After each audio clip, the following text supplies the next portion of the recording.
Okay, so welcome to the help desk training. What we're going to do is you're at the login screen here, so we're going to go ahead and log in with the credentials that you signed up with.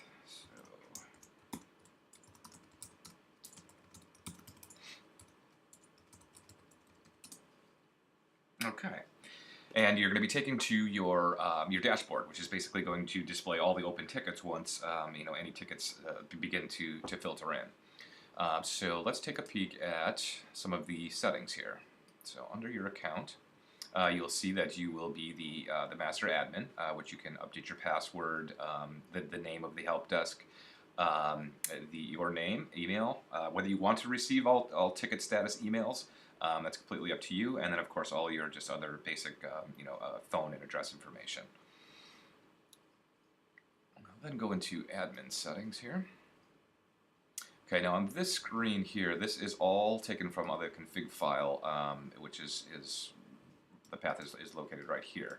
But you'll be able to see, how many login tries before a session is locked out, whether registration is allowed, whether there's a CAPTCHA on it. So you'll see all these different settings here that you're able to, to update. Also at this point, you can take care of the departments that you may have. So right here we have just support. Let's go ahead and add a new generic one, and we could call it, maybe it's a management department where tickets may be escalated to somebody that may be on the management team. So we'll just go ahead and add that. And then you'll see it's there. It can be edited and deleted. This is the default one, so it cannot be edited and deleted. There must always be one department. So we can hop back and take care of any request types. So you can also set whether it's a non-urgent, whether it's a question to urgency. You can add whichever you like, and you can edit any of these as well. Let's hop back over here and go back into the user management, which now we can start to add some support staff. So we're going to say support and put an email address in there.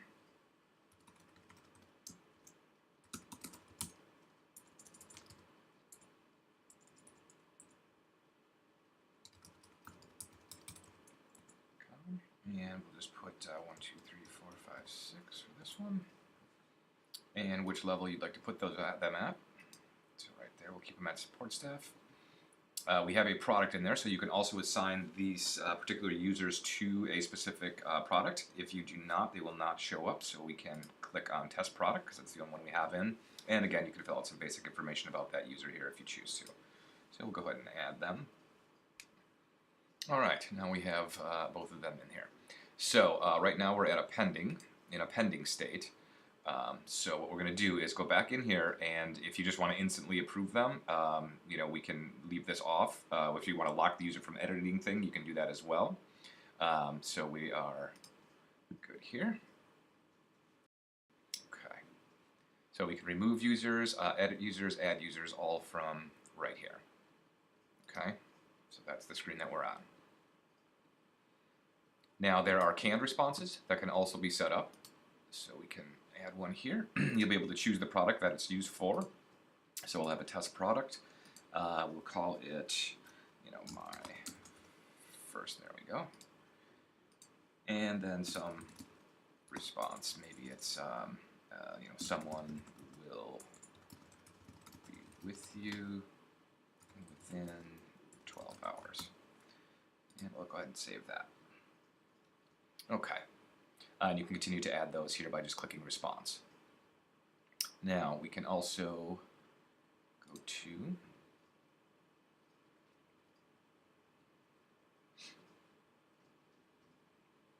our products. So if we want to continue to add those products and add solutions towards those products, we can do that here. So let's go ahead and just add a product real quick. We'll call this one my latest product. And of course the support email address that you want to have with it. And we'll add it. Okay, great. So now we've got two products.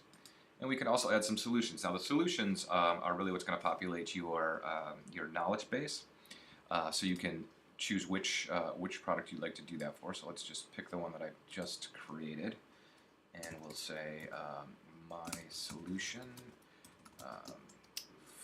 for tech issue.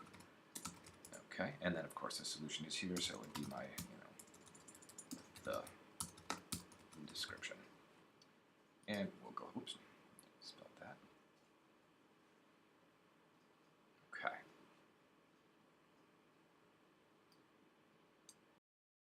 So let's hop back to the dashboard here, and we'll go ahead and add a ticket. So this may be something where you're getting some phone support and your staff is taking those reports over the phone. So we're going to say, I an issue with something.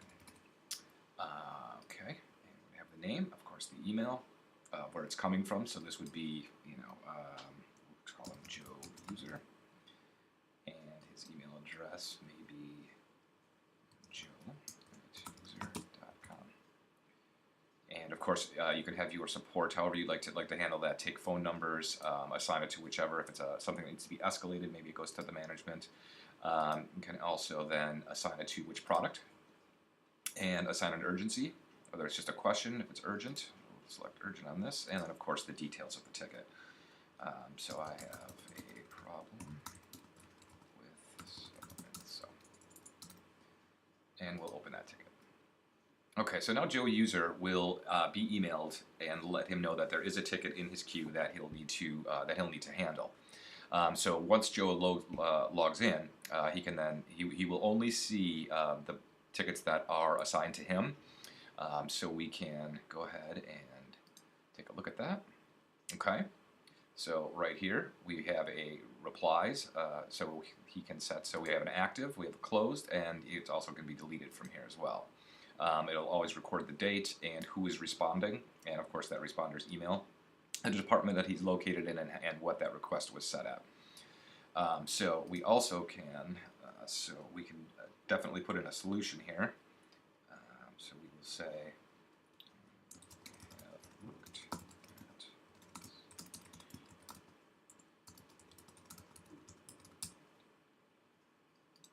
and of course, test support and update.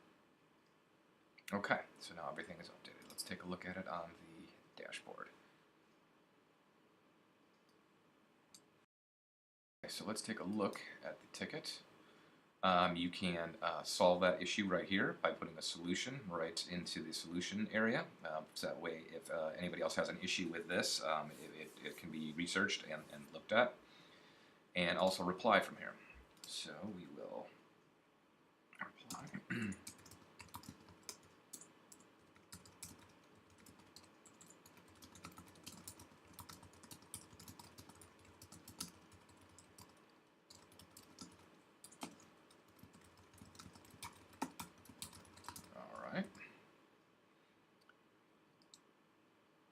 And also this is where the canned responses come into play.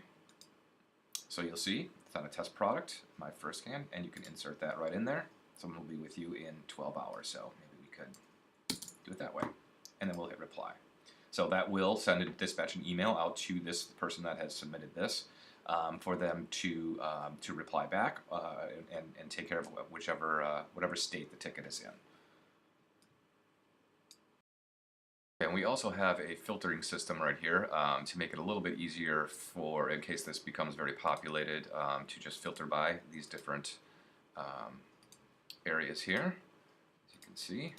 And we also provide an actual search, which you can get to through different screens, because the filter is only available on the dashboard. So let's take a look at this ticket and see. Okay, so you'll see the history will be collected right here, so you can see all the correspondence back and forth. And once that has been completed, we can then take that ticket and close it and update. Okay, so the call has been updated. Let's take a look, and you'll notice it is not there anymore. However, we may want to take a peek at it and see what has been closed. And by date as well is always a good one, but there it is right there. You can see we've made it very simple, very easy to deal with ticketing, to respond to those tickets. Eventually you'll build up a nice little knowledge base, which actually if we log out, you can see right here. So we have test product and we have my latest product. And you'll see as they begin to collect, there we go, you'll develop yourself a nice little knowledge base that you can send your users to.